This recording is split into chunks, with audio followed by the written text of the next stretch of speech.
Assalomu alaykum va rahmatullohi va barakatuh. Demak, bugungi darsimizni 66-betdan boshlaymiz. Bu yerda yana mashqlarni beryapti. Mashqlarda biz yana harflarni bir-biriga qo'shib yozishni o'rganamiz. Kafga vovni qo'shamiz. Kubun demak stakan degan yozib chiqishimiz kerak. Masalan, shuni kafga kaf ta'ni qo'shamiz, keyin alifni keyin b'ni qo'shamiz mana. Kitabun mana kitob. Ana shu tartibda har bitta nimani rasmlarni kataklar ichiga yozib chiqishligimiz kerak bo'ladi. Xo'p, misol uchun ana bu yerda famun, famun deganimiz og'iz degani. Xuddi shu tartibda yozib chiqasizlar. Xo'p, keyingisi mana bu betni polностью lug'atlarni hammasiga yozib chiqasizlar. 67-darsdan as-saniyatul al-mushabbiha as-san'iyatul mushabbiha ijro tartib tadrib qo'l istamiy. Xo'p, bu yerda kitob tartiblarini beryapti. Al-hamzatu va as-sani va sin as-sa va sin al-ha va al-ha. Xo'p, bu yerda bizga tartib beryapti. Bu yerda tartib deganimiz hamzalarning qanday shaklda kelishliklari. Xo'p, masalan shu yerda hamzatu val ayn degan sa'ala, salasatun, salasatun. Sin bilan sinni farqi, ha bilan hani farqlarini ko'rib chiqishlik borasida bizga mashqlarni beryapti. Xo'p, bularni tashlab ketamiz. Bu yerda sin va shinni farqi, qof bilan kafni farqi, qo bilan g'oyinni farqi, bu narsalarni ko'rib chiqamiz. Tashlab ketamiz. Xo'p, ad-darsul robiy demak 4-darsdan boshlaymiz. Kataba, qara'a bu yerda ana shu berilgan so'zlarni tagidan yozib chiqishligimiz kerak. Misol uchun katabani pastidan yozasiz. Kataba. Kataba, qara'a shu tartibda yozib chiqiladi tagidan. Har bitta nimalarni, harflarni, so'zlarni pastidan ko'chirib, pastidan yozib chiqasizlar.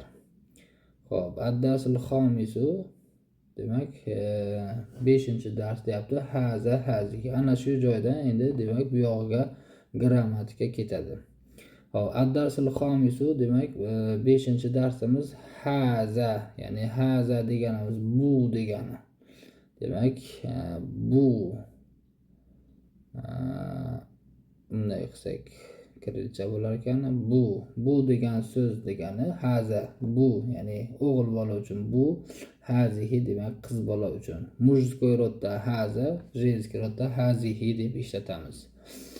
Unzur vastami' va aqra. Unzur degani qaragin, vastami' degani quloq sol degani, va aqra degani o'qigin deyapti. Kitabun demak kitob deganimiz kitob degani edi. Endi ishora qilamiz, ko'rsatamiz. U haza kitabun, haza demak ya'ni bu kitobdir deyapti. Kitabunda tanvinni qo'yamiz. Haza kitabun deb talaffuz qilib o'qiymiz. Keyingilarda qalamun edi mana. Haza qalamun, bu qalam deb aytamiz. Haza qalamun, bu qalam. Maktabun deganimiz parta degani. Haza maktabun, bu maktab, parta degani. Baytun deganimiz oxirini e'tibor berayotganmiz, so'zlarni oxirini tanvin bilan aytayman. Baytun, haza baytun deymiz. Yoki oxirini sukun qilib o'qishligingiz ham mumkin. Bayt, haza bayt, ya'ni bu uy deb o'qishligingiz ham mumkin. Filun deganimiz fil degani. Haza filun demak bu fil deb aytamiz.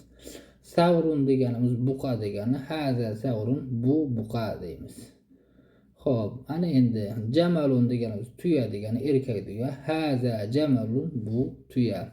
Qittatun deganimiz mushuk degani. Hazihi qittatun. Shu joyda bitta narsani aytib o'tishimiz kerak. So'zlarni oxiri techa bilan tugaydigan bo'lsa, ular женский rodni bildiradi. Va o'shaning uchun qittatunda biz hazihi nimani ishlatyapmiz. Bu mushuk.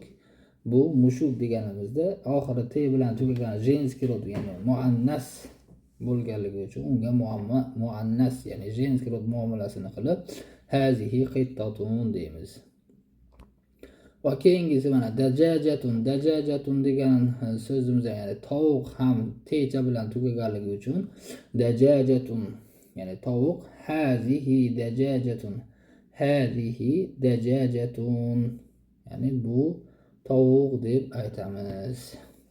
Xo'p, samakatun deganimiz baliq degani. Samakatun baliq, hazihi samakatun bu baliq degani. Vardatun degani gul degani, hazihi vardatun bu gul degani. Shajaratun deganimiz bu daraxt degani, hazihi shajaratun deganimiz bu daraxt degani.